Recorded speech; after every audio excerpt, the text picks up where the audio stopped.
ہو جائے کہ کتنا عظیم ہے. ہم پڑھتے ہیں کتابوں میں، دعویٰ مجھے بھی یہ ہے کہ میں اپنے رب کو عظیم ترین سمجھتا ہوں.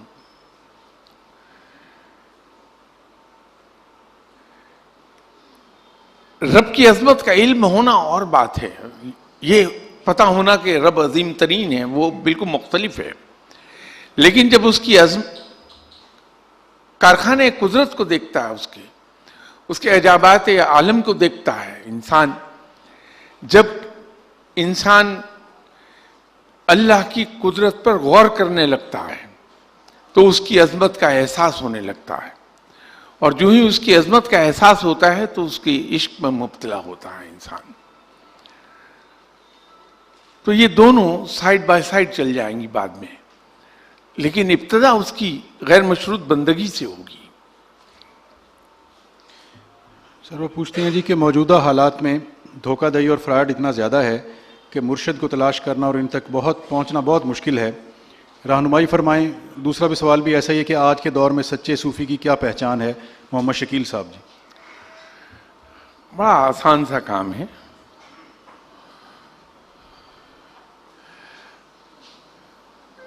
جب ہم کسی فقیر کے پاس جائیں تو ہم صرف ایک چیز دیکھیں کہ اس فقیر سے ملنے کے بعد فوراً ہی کیا ہمارے دل میں یہ کشش پیدا ہوتی ہے کہ ہم اس آدمی سے دوبارہ ملیں، کیونکہ یہ کشش اس آدمی کی نہیں ہے بلکہ یہ ذکر الہی کی ہے جو وہ کرتا رہتا ہے کہ اس کے اندر کشش ہے. تو انسان اٹریکٹ ہوتا ہے اس ذکر الہی کی طرف جس کا وہ ذکر کرتا ہے ہر وقت وہ شخص. تو آپ کو اس آدمی کے لیے باوجود اس کے کہ آپ اسے جانتے نہیں اس کی طرف آپ کو کشش ہوتی ہے. دوسری بات یہ ہے کہ جو ہی آپ اس سے مل کر اٹھتے ہیں باہر آتے ہیں تو آپ کو یہ احساس ہوتا ہے کہ میں بڑے سکون میں آ گیا، میرے کندھوں پر سے جو بوجھ تھا وہ اتر گیا. یہ بھی اس کا کمال نہیں ہے بلکہ یہ کلام الہی کا کمال ہے جس کا وہ ورد کرتا رہتا ہے. تو دو چیزیں بنیادی ہیں جو انسان کو محسوس ہونی چاہیے جو واقعتاً فقیر ہے اس سے ملنے کے بعد. ایک تو کشش محسوس ہو اس شخص کی طرف آپ کو کہ میں اس سے دوبارہ ملوں. دوسرا اس سے ملنے کے بعد دل کو بہت سکون آ جائے کہ کلام الہی میں سکون ہے دلوں کا. یہ تو امیڈیٹ ہے. لانگ ٹرم یہ ہے کہ جب آپ ایسے آدمی سے وقتاً فوقتاً ملتے رہتے ہیں تو وہ آپ کو نصیحت بالکل نہیں کرتا کہ یہ کام کرو یہ کرو یہ نیک کام کرو،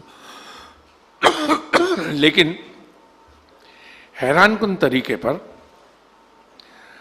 انسان آہستہ آہستہ نیکی کی طرف چل پڑتا ہے. وہ کبھی آپ سے نہیں کہے گا کہ نماز پڑھو، لیکن وقتاً فوقتاً اگر اس کے پاس آپ جا رہے ہیں تو پابند نمازی ہو جائیں گے آپ اور نیکی کی راہ پکڑ جائیں گے. اس لیے کہ تبلیغ کا بہترین طریقہ وہی ہے جو آپ صلی اللہ علیہ وسلم نے اپنایا تھا، اور آپ صلی اللہ علیہ وسلم کی تبلیغ پرسنل ایگزامپل کے ذریعے تھی. آپ صلی اللہ علیہ وسلم نے ایسی کوئی بات نہیں کسی کو کرنے کو کہی جس پر خود عمل نہ فرما رہے ہوں. تو جب کوئی شخص خود نیکی پر چل رہا ہے تو اس کے پاس جانے والا اس کے پاس بیٹھنے والا از خود اس راہ پر چلا جائے گا. تو یہ دو چیزیں ہیں. تو اس سے پتہ چل جائے گا کہ جس کے پاس میں جا رہا ہوں وہ جینون فقیر ہے بھی یا نہیں ہے. اور ویسے بھی فقیر کے بارے میں ایک بات یہ کہی جاتی ہے کہ ولی اللہ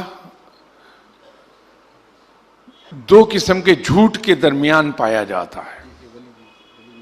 یہ ولی اللہ دو جھوٹ کے درمیان چھپا ہوا ہوتا ہے.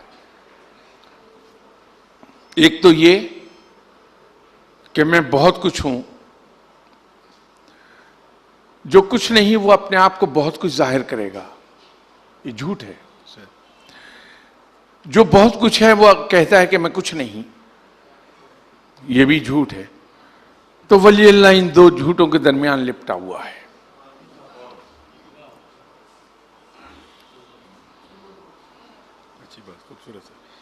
سر یہ اکبر چغتائی صاحب ہیں، کروڑ پکا سے تشریف لائے ہیں. انہوں نے ایک شعر لکھا ہے اور پھر لمبی چوڑی گفتگو ہے، اور آخری ان کا سوال یہ ہے کہ ہم نے اپنے دینی علماء سے سنا ہے کہ اگر کوئی داڑھی نہ رکھے تو وہ مسلسل گناہ کا مرتکب ہوتا ہے.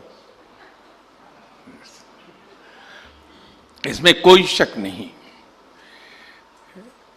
داڑھی آپ صلی اللہ علیہ وسلم کی انتہائی عزیز سنت ہے، بلکہ کچھ علماء تو اس پہ بھی متفق ہیں کہ داڑھی رکھنا سنت نہیں واجب ہے. انسان کو داڑھی رکھنی چاہیے. میں یقیناً اس گناہ کا مرتکب ہوں، لیکن اس کے پیچھے میری ایک سوچ ہے جو یقیناً غلط ہے. اس کا مجھے احساس ہے کہ میں غلط سوچ رکھتا ہوں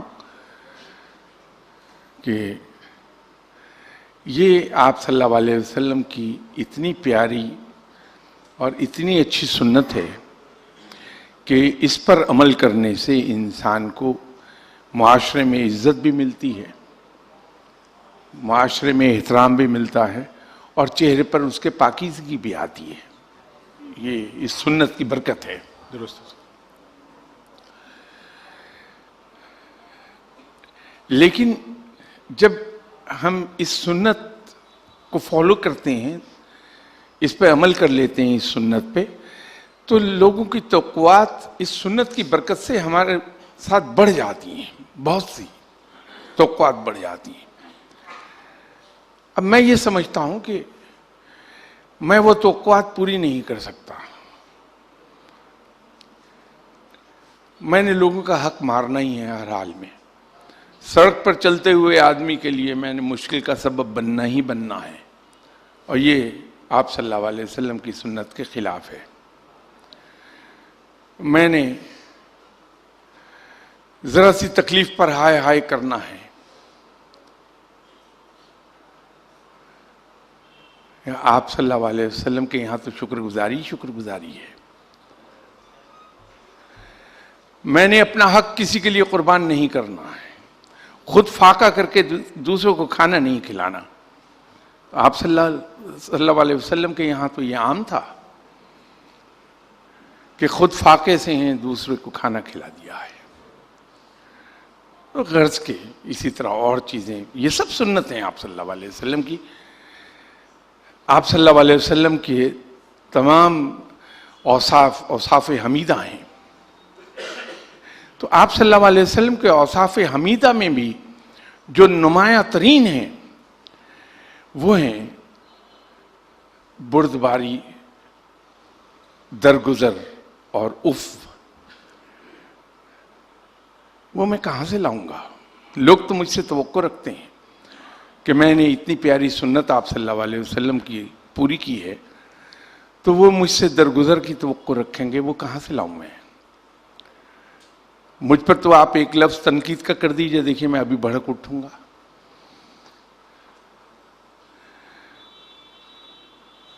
میں کسی کو معاف نہیں کر سکتا. تو توقعات مجھ سے لوگوں کی بہت ہو جائیں گی. میں ان توقعات پر پورا نہیں اتروں گا تو شرمسار ہو جاؤں گا میں. تو اس لیے اس گناہ کا مرتکب ہو رہا ہوں. لیکن یہ خیال رکھنے کے باوجود میں عرض کر رہا ہوں کہ یہ بہت پیاری سنت ہے آپ صلی اللہ علیہ وسلم کی. اللہ تعالی ہم سب مسلمانوں کو توفیق دے کہ ہم آپ صلی اللہ علیہ وسلم کی اس سنت پر عمل کر سکیں اور آپ بھی بلکہ میرے لیے دعا کیجئے کہ اللہ تعالیٰ مجھے توفیق بخشے کہ اس سنت میں عمل کر لے. جناب جناب جناب بے شک تو آپ ہمت کیجیے. دیکھیے یہ تجربہ بھی ہے لوگوں کا جو آپ فرما رہے ہیں کہ بسا اوقات ہو یہ جاتا ہے کہ آدمی داڑھی رکھ کر بہت سی چیزیں چھوڑ جاتا ہے جو صلی اللہ علیہ وسلم. جی جی بے شک بے شک. نہیں میں نے پہلے عرض کیا کہ فقیر سنت کا بہت پابند ہوتا ہے. میں تو آپ شاید اس وقت تھے نہیں, میں نے پہلے یہ عرض کیا تھا. جی سر, یہ سوال ہے جی انجینئر محمد طیب سیال صاحب کا. یہ کس طرح ممکن ہے کہ ہم قومی, ثقافتی, علاقائی, لسانی, مذہبی, فرقہ بندی سب کی بنیاد پر ایک دوسرے کو کھلے دل سے تسلیم کر لیں اور ملک پاکستان کا ایک واحد سٹرونگ امیج بحال کریں؟ سر وہ پوچھ رہے ہیں کہ یہ کس طرح ممکن ہے کہ ہم ساری قومی, ثقافتی, علاقائی, لسانی, مذہبی اور فرقہ وارانہ شناختوں کو تسلیم کر کے کھلے دل سے اور ملک پاکستان کا کوئی ایک امیج جو ہے وہ بحال کریں سر, دنیا میں دکھائیں. جی بہت آسان سا علاج ہے اس کا. جیسے میں نے ابھی عرض کیا کہ آپ صلی اللہ علیہ وسلم کی سنت میں تو پہلے عرض کر رہا تھا کہ فقیر بنیادی طور پر سنت کا پابند ہوتا ہے. بلکہ اس سلسلے میں ایک عرض کر دوں کہ جناب حضرت بایزید بستامی رحمۃ اللہ علیہ بہت بلند پایا ولی اللہ گزرے ہیں اپنے وقت کے. انہوں نے ایک چیز فرمائی کہ جس نے ایک سنت بھی ترک کی وہ ولایت کی خوشبو بھی نہیں پا سکتا. اللہ, یہ جناب حضرت بایزید بستامی رحمۃ اللہ علیہ صاحب کا فرمان ہے. تو درگزر رواداری یہ بھی سنت ہے. تو اگر ہم اس کو سنت نبی صلی اللہ علیہ وسلم سمجھ کے ہی اختیار کر لیں اور ہم ان تمام چیزوں سے بالاتر ہو جائیں کہ کون کیا ہے, درست. یہ عربی اور عجمی, گورے اور کالے, سب کی پہچان ایک طرف چھوڑ دیں, ایک پہچان رکھ لیں کہ یہ مسلمان ہیں. درست ہے سر. مسائل خود بخود حل ہو جائیں گے انشاءاللہ. سر اب آخر میں بالکل اختتامی تقریب میں دعا سے پہلے میں چاہوں گا سر کہ ایک میرا بھی ذاتی سا سوال ہے سر.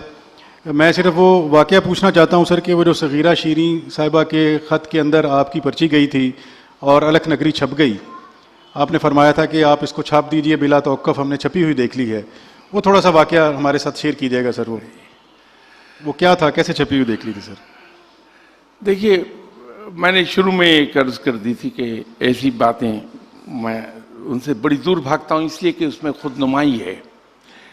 خود نمائی یہ تو مفتی لکھ چکے سر, وہ تو آج سے 1992 سے سر. وہ ممتاز مفتی صاحب نے اپنی کتاب میں واقعہ بیان فرمایا, لیکن ان چیزوں سے میں معافی چاہوں گا, وہ شاید بیان نہ کر پاؤں جہاں خود نمائی آتی ہو. جی درست سر, دعا فرما دیجئے سر. پھر اس کے بعد لنگر کا اہتمام ہے, احباب تشریف رکھیں گے, آپ کی سیٹوں پہ لنگر سرو کیا جائے گا. بہت سارے سوال رہ گئے ہیں, ملتے جلتے میں نے کر دیے, زیادہ تر عشق کے بارے میں تھے. سوال کو میرے خیال 100 کے قریب سوال تھے, میں نے جو ممکن تھے وہ کر دیے, اور اس میں ملتے جلتے 3 4 اکٹھے کر کے میں نے تو کیے, کوشش کی میکسیمم بھگتا دیں.